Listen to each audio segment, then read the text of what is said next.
काय नाही हो भाऊजी. अहो खरंच काय नाही भाऊजी.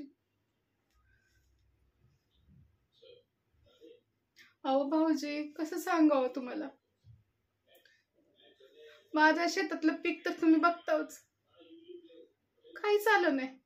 गेल्या वर्षी बी दुष्काळ पडला होता, सगळं पीक गेलं. आणि ह्या वर्षी पावसाने सगळं घालवलं.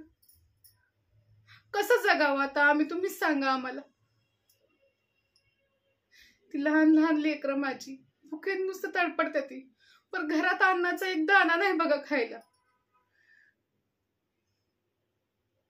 त्या राम्याला मी किती दिवस झालं सांगते, नुसतं पाणी देऊन खत पाणी घालून पीक येत नसतंय, त्यासाठी बी चांगलं वापरावं लागतंय. पण ती ऐकल तर खरं. आता त्या नलीच बघा की कसलं चांगलं पीक आलंय. कोणतं बी वापरती काय माहिती. नवऱ्याला कितीदा सांगितलं तिला जाऊन विचार आणि ती बिया आण, तर ती ऐकल तर खरं. नाही म्हण, खत आणि पाणी दिलं की चांगलं पीक येतंय. बीचं काय नसतंय म्हण. कितीदा सांगाव त्याला.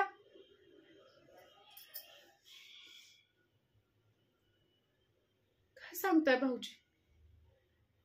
तुम्हाला माहित आहे ती कोणतं बी वापरते.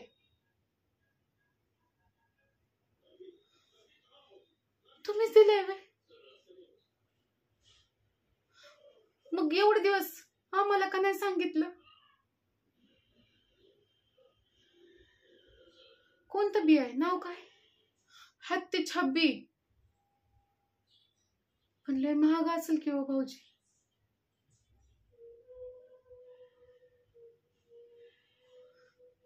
हे तर लय स्वस्त आहे की हो भाऊजी.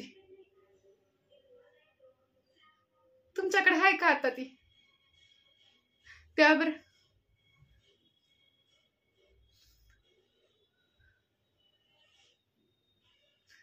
तुमचं लय उपकार झालं बघा भाऊजी.